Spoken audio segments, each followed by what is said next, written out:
कर्म कैसे काम करते हैं। हिमालय की तराई में एक प्राचीन आश्रम था जहाँ महान ऋषि कश्यप अपने शिष्यों को आत्मा, कर्म और जीवन का रहस्य सिखाते थे।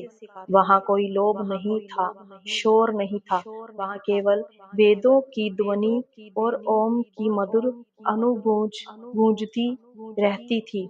हर सुबह जब सूर्य की पहली किरण नदी के स्वच्छ जल पर पड़ती, तो पूरा आश्रम स्वर्णिम आभा में नहा जाता था। वहाँ के विद्यार्थी ध्यान, साधना और सेवा में लीन रहते और ऋषि कश्यप अपने करुणामय मुख से उन्हें वह गढ़ सत्य बताते जिन्हें केवल अनुभव से ही जाना जा सकता था। एक दिन उस आश्रम में एक युवा शिष्य आया जो बहुत विनम्र था, लेकिन उनके मन में कई सवाल और थोड़ी बेचैनी थी। वह ऋषि के चरणों में झुककर बोला, गुरुदेव, मैंने अपने जीवन में कभी किसी का बुरा नहीं किया, कभी छल या अन्याय नहीं किया, फिर भी मेरा जीवन दुखों से भरा है। ऐसा क्यों? कभी धन का संकट तो कभी प्रियजनों का वियोग। क्या ये भी भगवान की इच्छा है या मेरे किसी अदृश्य कर्म का परिणाम? उसकी बात सुनकर ऋषि कश्यप मुस्कुराए। उनकी आंखों में करुणा थी और स्वर में वह गहराई जो केवल अनुभवी आत्मा में होती है। उन्होंने कमल मुद्रा में बैठकर कहा, वत्स, तेरा प्रश्न सरल है, पर उसका उत्तर अत्यंत गहरा है। इतना गहरा कि जब तक तू आत्मा का रहस्य नहीं समझेगा, तब तक का अर्थ भी नहीं समझ पाएगा। इसलिए आज मैं तुझे एक कथा सुनाता हूँ, जो है तेरे अपने कर्म की और तेरे अपने जन्मों की। ऋषि कश्यप की बात सुनकर शिष्य ने विनम्र स्वर में कहा, गुरुदेव, मैंने अक्सर सोचा है कि जब मैं किसी का बुरा नहीं करता, छल या पाप नहीं करता, फिर भी जीवन में दुख, हानि और असफलता क्यों आती है। कभी कभी तो लगता है जैसे भगवान मुझसे रुष्ट हैं। कुछ क्षणों के मौन के बाद जब केवल हवा का सरसराहट सुनाई दी, तब ऋषि कश्यप ने मंद मुस्कान के साथ कहा, वत्स, जय प्रश्न हर मनुष्य के हृदय में कभी ना कभी जरूर उठता है, पर जो इसका उत्तर समझ लेता है वही जीवन के रहस्य को पा लेता है। तू कहता है तूने किसी का बुरा नहीं किया, पर क्या तू जानता है कि तूने केवल इस जन्म में क्या किया? क्या तुझे अपने पूर्व जन्म की स्मृति है? यह सुनकर शिष्य थोड़ा चौंका गया और बोला, नहीं गुरुदेव, मुझे तो अपने बचपन तक की बातें भी धुंधली याद है, फिर पिछले जन्मों की बातें कैसे याद होगी। तो इस पर ऋषि कश्यप बोले, यही तो रहस्य है। मनुष्य अपने कर्म तो भूल जाता है, पर प्रकृति नहीं भूलती। हमारा हर कर्म, चाहे शुभ हो या अशुभ, प्रकृति के सूक्ष्म तंतुओं में अंकित हो जाता है। जब तू एक शरीर छोड़कर दूसरा शरीर धारण करता है, तो तेरे कर्म का बीज तेरे साथ जाता है। जैसे कोई किसान बीज बोकर चला जाता है, पर वह बीज मिट्टी में रहकर समय और आने पर अंकुरित हो जाता है, उसी प्रकार तेरे कर्म भी उचित समय पर फल देते हैं। शिष्य विचलित स्वर में बोला, तो क्या गुरुदेव, मेरा वर्तमान दुख मेरे किसी पिछले जन्म का परिणाम है?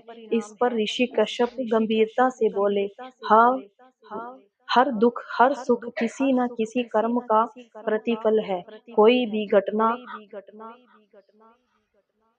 अस्तमान नहीं होती। जैसे किसी झील में पत्थर फेंकने पर लहरें उठती है, वैसे ही हर कर्म उस अपने प्रभाव की लहरें छोड़ता है। कभी जय लहरें तुरंत लौट आती है और कभी बहुत समय बाद। इस पर शिष्य ने पूछा, पर गुरुदेव, अगर सब कुछ कर्म से ही तय है, तो क्या मनुष्य के पास कुछ भी करने की स्वतंत्रता नहीं? क्या सब कुछ पहले से लिखा है?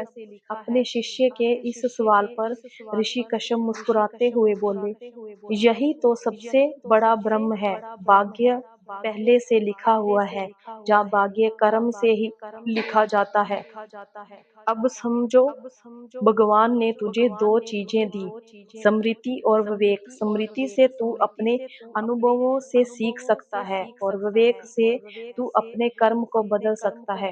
यदि सब कुछ पूर्व निर्धारित होता तो साधना, प्रार्थना या धर्म का कोई अर्थ ही ना रहता। कर्म भाग्य को गढ़ता है और सही कर्म तेरे भविष्य को नया आकार दे सकते हैं।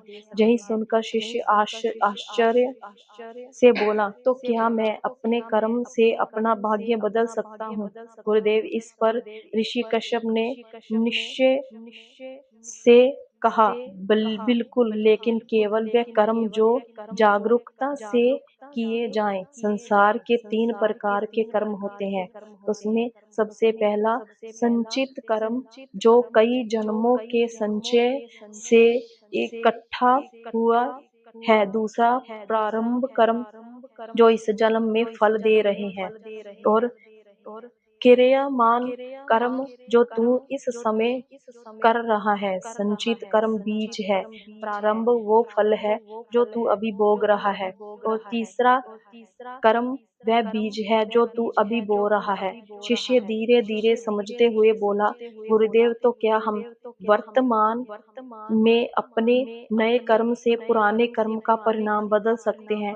इस पर ऋषि कश्यप शांत स्वर में बोले, हम पुराने फल को टाल नहीं सकते, पर उसकी तीव्रता को घटा सकते हैं।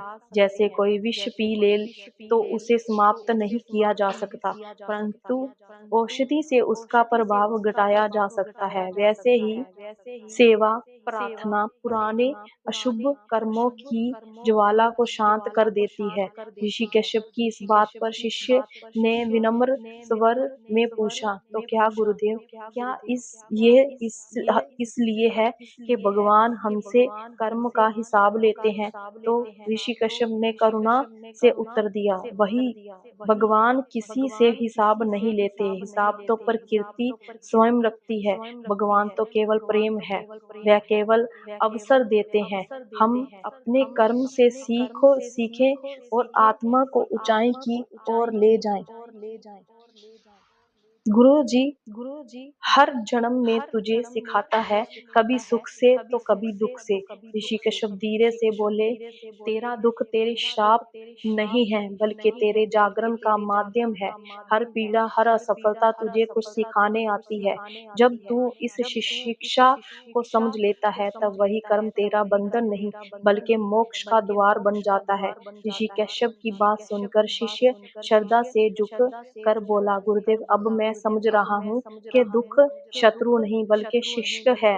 पर फिर भी मनुष्य को यह याद क्यों नहीं रहता कि उसने कौन से कर्म किए थे? यदि स्मृति रहती तो शायद वह दोबारा गलती ना करता।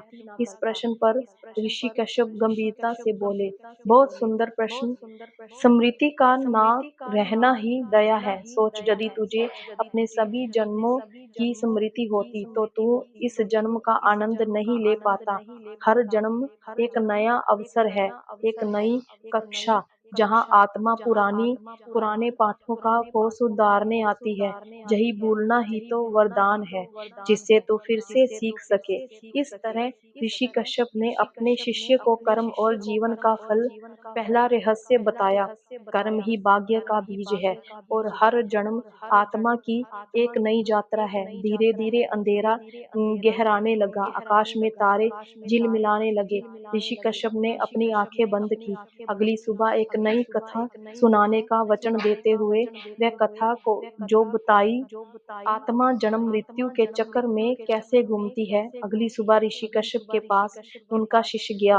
तब उनका शिष्य ऋषि कश्यप से धीरे से बोला, गुरुदेव, कल आपने कहा था कर्म आत्मा के साथ चलता है, पर ये आत्मा क्या है, कहाँ रहती है, और जब हम मर जाते हैं तो वह जाती कहाँ है? तब हर्ष और क्षण भर मौन छा गया।